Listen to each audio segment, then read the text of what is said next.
c'est Mystique et aujourd'hui on se retrouve pour ma deuxième vidéo What's New.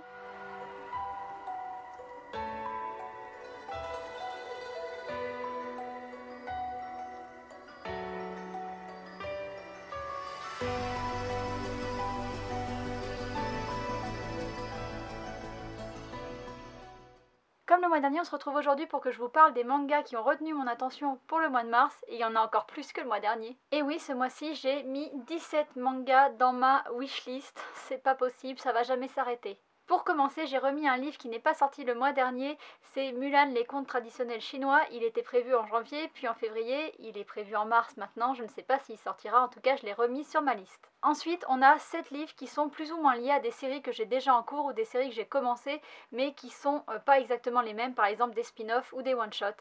Pour commencer, on a la nouvelle série de Sword Art Online, Girl Ops, donc le tome 1 qui sort, donc je pense que je vais me le prendre puisque je les ai tous pour l'instant. Après, on a la suite de Hunt, le jeu du loup-garou, et cette fois-ci, on va être du côté des loups-garous.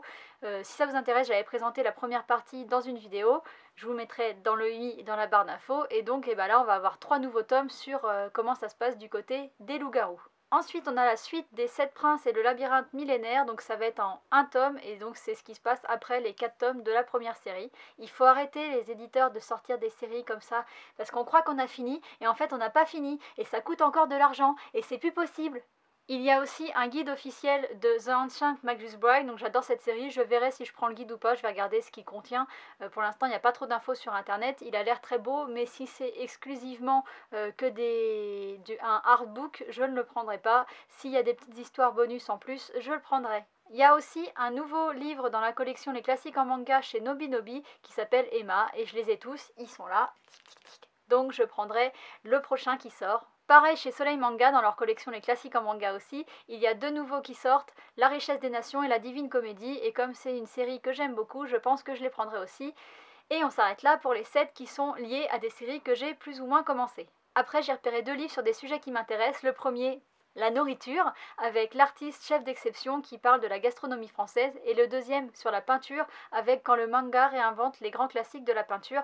Et donc ça va être, il y a les grands classiques, donc l'image que j'ai vue moi c'est le tableau La laitière, et qui est réinventé sous format manga. Ça a l'air très très beau, et j'étais passionnée quand j'étais petite de peinture, donc j'ai très envie de l'acheter, même si le prix n'a pas l'air super abordable, mais bon, on verra s'il sort en occasion. Après, il y a 3 mangas dont j'ai lu des extraits, et dedans il y a mon chouchou couverture du mois qui est L'Atelier des sorciers. Je trouve que la couverture est très belle, que le dessin est très beau, et l'histoire m'a plu. Donc c'est l'histoire d'une petite fille qui vit dans un monde où la magie existe, mais on est soit doté de magie à la naissance, soit non, et elle le sait pas. Elle croit qu'elle va pouvoir acquérir des pouvoirs magiques, et elle apprend que non, donc elle est très déçue. Mais un jour, un magicien arrive dans son village, et donc on va voir l'histoire, ça s'arrête là, le résumé, enfin le petit extrait s'arrête là, et donc j'en sais pas plus, mais ça m'a donné envie de lire la suite. Un autre manga dont j'ai lu un extrait, c'est Momo et le messager du soleil, et là je suis partagée sur celui-ci. Il a l'air très mignon, c'est un manga qui est tout en couleur, c'est l'histoire d'un petit manchot qui veut voler, et donc il va y avoir toute une aventure avec des petits compagnons de voyage. C'est très enfantin, c'est pour les enfants, et j'ai bien aimé l'extrait, mais ça a l'air vraiment très enfantin, peut-être trop pour moi, donc je verrai si je le prends. On verra, même si je suis une grande enfant, peut-être que là ça atteint mes limites, je ne sais pas, j'essaierai de le lire et voir si je la jette. Le dernier extrait que j'ai lu, c'est le manga Isaac. Je trouve que les dessins sont très beaux et l'histoire m'a donné envie de continuer. C'est l'histoire d'un samouraï qui vient en fait en Europe, alors je ne sais plus auquel siècle, mais qui vient dans des guerres qu'il y a eu avant, il y a très longtemps. Et en fait il vient parce qu'il vient venger la mort de son maître qui a été assassiné par quelqu'un qui se retrouve en Europe. Et voilà, on n'en sait pas beaucoup plus dans l'extrait, mais je trouve que ça donne envie de le lire. Le côté historique et le côté samouraï mélangé, ça peut être très intéressant. Après, il reste 4 mangas sur lesquels je me suis fait mon avis juste sur les résumés que j'ai trouvés sur Manga News et sur la couverture. Le premier, c'est Chronos Rulers. Alors c'est l'histoire d'un père et de son fils qui ont des pouvoirs de manipulation du temps, et moi j'aime bien les voyages dans le temps, et le côté relation père-fils, je sens que ça va m'émouvoir, et donc j'ai très envie de découvrir ce manga. Ensuite, il y a Ayanashi, ça se passe sur Terre, la planète a été ravagée par des monstres, les hommes ont dû se réfugier sous terre, il me semble, et on va suivre en fait un combattant qui combat les monstres et qui a sur son épaule une chouette, et j'adore les chouettes, donc j'ai envie de lire ce manga. Oui, je sais, la raison est peut-être stupide, mais ça m'a donné envie de m'intéresser au manga. Bon, il n'y a pas que ça, il y a aussi le dessin qui a l'air intéressant puisque le dessinateur vient de l'univers des jeux vidéo, donc à voir. Ensuite, il y a Vatican Miracle Examiner, donc c'est un manga qui est vendu comme étant dans la lignée de Da Vinci Code. Alors j'avais beaucoup aimé le Da Vinci Code quand je l'avais lu,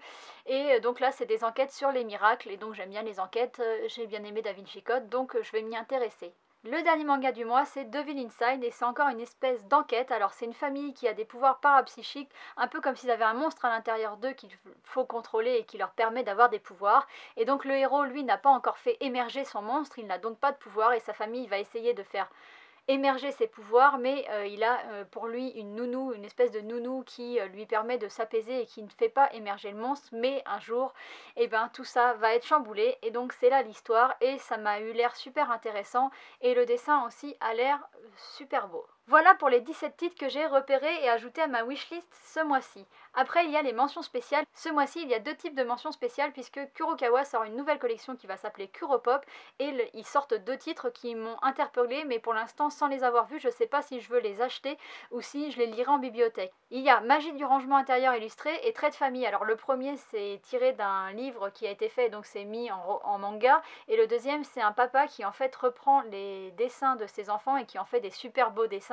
Et donc je pense que le livre sera beau, mais lui par contre il est cher, il a 18 €, donc je mets un petit point d'interrogation à côté des deux pour voir en vrai ce que ça va donner. Pour les séries que je vais essayer de lire à la bibliothèque avant de voir si je les achète ou pas, il y a tout d'abord la série Chimère qui est finie en 4 tomes chez Doki Doki. Alors la série est courte, donc je me dis que peut-être si je vois le tome 1 en occasion, je vais quand même craquer. C'est une histoire d'enquête qui se passe dans le milieu de la nuit. Toujours chez Doki Doki et toujours une série courte finie en 4 tomes, il y a Drop Frame, alors qui est apparemment un manga qui commence un peu comme une comédie romantique et qui va basculer dans le drame. Alors c'est une histoire de collégiens ou de lycéens qui font un film, et après on n'en sait pas plus dans le résumé, et donc ça m'intrigue, mais j'ai envie de me faire un avis quand même avant, et c'est pareil, si je le vois en occasion, vu qu'il n'y a que 4 tomes, j'essaierai de pas craquer parce que des fois on est très déçu avec les séries courtes, surtout avec la fin. Ensuite, il y a deux mangas où je suis mitigée par rapport au thème qu'ils abordent, et donc c'est toujours la thématique du jeu. Il y a d'abord Prison Lab qui va être publié chez Panini, 6 tomes en cours, déjà ça fait beaucoup, et donc l'histoire c'est un mec qui est harcelé à l'école et qui va pouvoir en fait choisir une personne et qui va devoir la séquestrer, et donc c'est les rôles qui s'inversent, la victime devient bourreau. Donc ça peut être intéressant, faut voir comment c'est fait, mais pour l'instant je trouve qu'il y a beaucoup de mangas qui sortent dans cette vague-là, et donc il y en a qui m'ont déçu, donc j'espère que je le lirai en bibliothèque avant de faire la bêtise de l'acheter et de pouvoir être déçue. Le deuxième, c'est No Game No Life chez Ototo, 4 tomes finis, ça déjà c'est plus cool, et c'est l'histoire d'un frère et d'une sœur qui vivent reclus chez eux et qui adorent les jeux vidéo, qui vont se voir téléportés dans un univers de jeux vidéo et qui vont devenir un peu des héros.